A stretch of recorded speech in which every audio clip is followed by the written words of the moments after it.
Title. My family mocked me for getting fired. Then my boss walked in and exposed everything. They didn't even try to hide it. The laughter started small, a few chuckles at the far end of the table. Then it spread. By the time my brother raised his glass and said, "Well, at least now Elena has more free time to figure her life out," the entire room was smiling, some politely, Some awkwardly. but smiling. I sat there, hands folded in my lap, staring at the reflection of the chandelier in my water glass. 32 years old, fired. And apparently the evening's entertainment. My mother leaned closer to my aunt and whispered something. I didn't hear the words. I didn't need to. The look on her face said enough. Disappointment.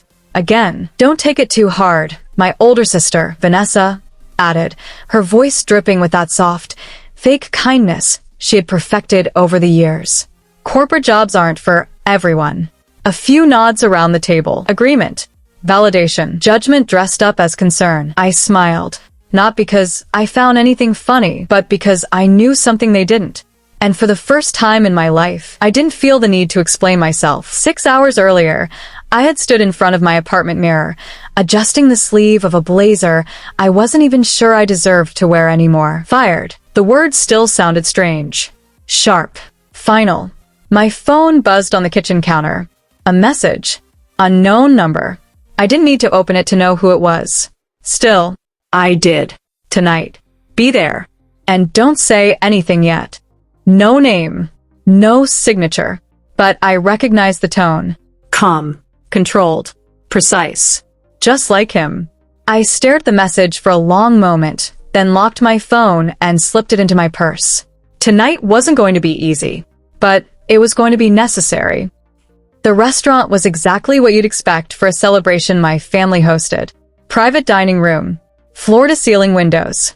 A skyline view that made everything feel expensive, even the silence. This wasn't just dinner. This was a performance. Vanessa's engagement party. Of course it was. She stood at the center of it all, glowing under the soft lighting, her hand resting lightly on her fiancé's arm. Daniel Brooks. Successful. Polished. Perfect on paper. My mother adored him, which should have been my first warning sign. Elena. Vanessa's voice snapped me out of my thoughts as she approached, arms open. I stood, forcing a smile as she hugged me lightly. "You made it." I said I would. She pulled back, scanning my face for something. Weakness, maybe. I was worried you might not feel up to it after everything. There it was. The sympathy. Public. Subtle. Sharp.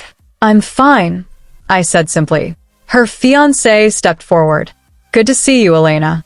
His handshake was firm, confident, rehearsed. Everything about him felt measured. "Congratulations," I said. He smiled. "Thank you. Big night for the family." The way he said family made it sound like a club I wasn't really part of. Dinner started smoothly. Too smoothly. Conversations flowed. Glasses clinked. Stories were told. And then, I became the topic. It started with my uncle. "So, Elena," he said, cutting into a steak, "what's next for you now?" The table quieted just enough. Just enough for everyone to listen. I took a sip of water. "I'll figure it out." My brother leaned back in his chair, smirking. "You always say that." A few laughs. Light. Harmless. Until they weren't. "I mean, come on," he continued. "This is your second job in 3 years, right?" "Third," my mother corrected softly. Of course she knew. She always kept count. "That's not exactly a great track record," he added. And there it was. The shift. From conversation to evaluation.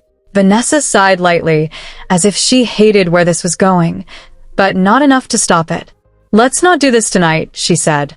But she was smiling. Always smiling. "No, it's fine," I said. And I meant it, because none of this mattered anymore. "You sure?" my brother asked. I nodded. Yeah. He raised his glass again. Well, to new beginnings then. More laughter. More smiles. More of them thinking they understood my story. But they didn't. Not even close. The truth was, I hadn't been fired. Not really. 3 weeks ago, I had been sitting at my desk, reviewing a set of financial reports that didn't make sense. Numbers slightly off. patterns that didn't align. At first, I thought it was a mistake. Then I thought it was incompetence. But the deeper I looked, the clearer it became. This wasn't an error. It was deliberate. Money was being moved. Quietly. Carefully. Hidden behind layers of accounts that most people would never question. But I did. Because details mattered. And something about those details felt wrong. I brought it to my manager. He dismissed it. Said I was overthinking. Told me to focus on my assigned tasks. So I dug deeper. Alone. Late nights. Early mornings. Spreadsheets. Transactions. Cross-references. Until I found it. Proof. Clear. Undeniable. Millions. Gone. And that's when everything changed. I was called into a meeting the next morning. Human resources. My manager. And him. The man who had just texted me hours ago. He sat at the head of the table, calm as ever. Watching. Listening. Evaluating. Elena, HR began. We've reviewed your recent activity.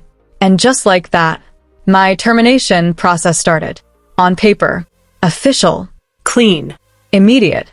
I remember sitting there, nodding, signing documents I barely looked at. Because I understood what was really happening. This wasn't punishment. This was protection. For me. And for something much bigger. Back in a restaurant, the waiter placed the main course in front of me. Perfectly plated.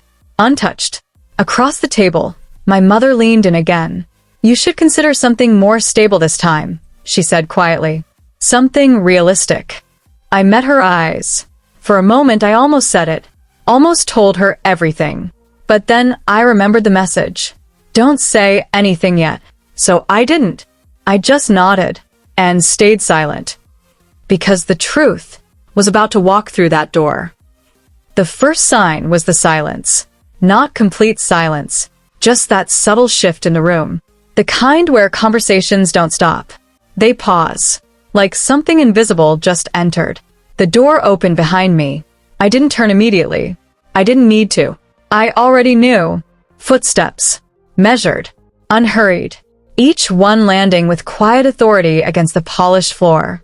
Then, a voice. Good evening. Calm. Controlled. Familiar. Every muscle in my body stilled. Across the table, my brother frowned slightly. Vanessa's smile faltered for just a second. And my mother turned. Her expression changed instantly. Recognition. Then confusion. Then something else. Something closer to concern. I slowly turned to my seat. And there he was. Michael Grant. Senior partner. Head of finance. The man who had fired me. Standing in the doorway like he belonged there. Like he owned the moment. Because he did. Sorry to interrupt, he said, stepping further into the room, his eyes scanning the table before landing on me. Just briefly. Professional. Distant. Perfectly in control. Vanessa stood up first. Polite. Composed. Can we help you? Michael offered a small, courteous smile. I'm here for Elena. And just like that, the room shifted. Completely. I could feel it. The curiosity. The confusion. The sudden recalculation happening in every mind at that table. My brother leaned forward. Elena, he repeated. As if my name sounded different now. As if it carried weight it didn't have 10 minutes ago. I stood. Slowly. Mr. Grant, I said, my voice steady. Not too warm. Not too cold. Exactly as it needed to be. Elena, he nodded. Then he turned to the rest of the table. I apologize for the timing, he said, but this couldn't wait. My mother found her voice first. I'm sorry, who are you? Michael reached into his jacket and pulled out a simple card, placing it gently on the table in front of her. She picked it up. Read it. And for the first time that night, she didn't have anything to say. I oversee financial operations at Carter and Vale, he continued. Elena worked directly under my division. Worked. Past tense. I saw the satisfaction flicker across my brother's face again. He thought this was confirmation. Proof. Validation of everything he'd said. He had no idea. Vanessa stepped forward slightly. I'm sorry, is this about her termination? she asked, her tone polite but edged with curiosity. Michael looked at her, measured, careful. Then he said, Elena wasn't terminated. The words didn't just land. They hit. Hard. What? My brother said immediately. That's not what she... It's what we needed it to look like, Michael interrupted calmly. The room went completely still. I didn't move. Didn't speak. Didn't react. Because this moment, this exact moment, was the reason I stayed silent all night. Michael took a step forward. Elena uncovered a series of financial irregularities within our company 3 weeks ago, he said. He let that settle. No one spoke. No one even moved. So he continued. At first, they appeared minor. Accounting inconsistencies. Reporting delays. His eyes shifted slightly. Scanning. Reading reactions. But they weren't. My brother scoffed lightly. You're saying she found some accounting mistake and you what? Staged all this? Michael didn't even look at him. This wasn't a mistake, he said. Then, he placed a thin folder on the table, right in the center. $4.8 million, he added. That number changed everything. You could feel it. The air itself felt heavier. Vanessa slowly reached for the folder, opened it. Her confident expression cracked, just slightly. Inside were printed documents, transaction logs, account transfers, signatures. Clear. Clean. Damning. What is this? She whispered. Michael answered calmly. Evidence. My mother leaned in, her eyes scanning the pages faster now, her composure slipping. This doesn't make any sense, she said. It will, Michael replied. Then, he said the one thing no one expected. We've identified the source. My heartbeat slowed. Not faster. Slower. Because I already knew what was coming. Vanessa looked up. Who? She asked. Michael didn't answer immediately. Instead, he turned his head and looked directly at Daniel. Everything stopped. For a second, Daniel didn't react. Not at all. His posture stayed the same. His expression neutral. Controlled. Too controlled. That's ridiculous, he said finally, letting out a short laugh. You can't be serious. Michael held his gaze, unblinking. We are. Vanessa's head snapped toward her fiancé. Daniel? Her voice was small now. Uncertain. This is insane, Daniel said, sharper this time. You're accusing me of what? Fraud? Based on what? Michael opened the folder again, turned it toward him. Based on this. Daniel looked down, just for a second, but it was enough. Because in that 1 second, everything slipped. The confidence. The charm. The control. Gone. You used shell accounts tied to development projects, Michael continued. Funds were redirected over a period of 18 months. Silence. You assumed no one would notice. Another pause. You were wrong. Vanessa took a step back, physically distancing herself, like instinct kicked in before logic. My brother stood up. This is crazy. There has to be some mistake. There isn't, Michael said. Then he turned, back to me.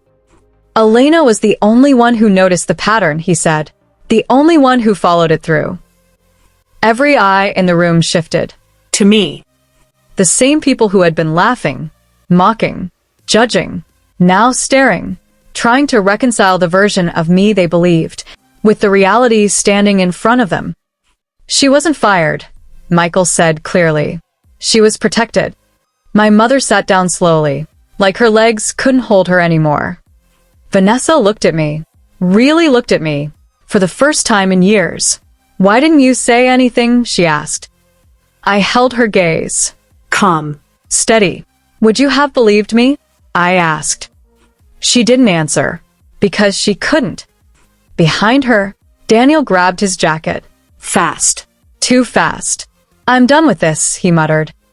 But Michael's voice stopped him. You might want to stay, he said. Daniel froze. Authorities have already been notified. And just like that, it was over.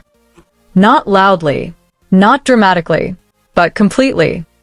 The illusion shattered, the truth exposed, the roles reversed. No one laughed anymore.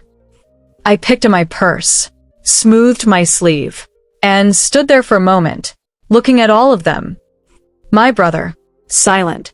my mother, shaken. Vanessa, broken in a way I hadn't expected. I didn't lose my job, I said quietly. No anger, no pride, just truth. I just stopped explaining myself to people who had already decided who I was. No one stopped me, and for the first time that night, no one had anything to say. I turned, walked toward the door, and this time, when I left the room, I wasn't the punchline. I was the reason the story changed.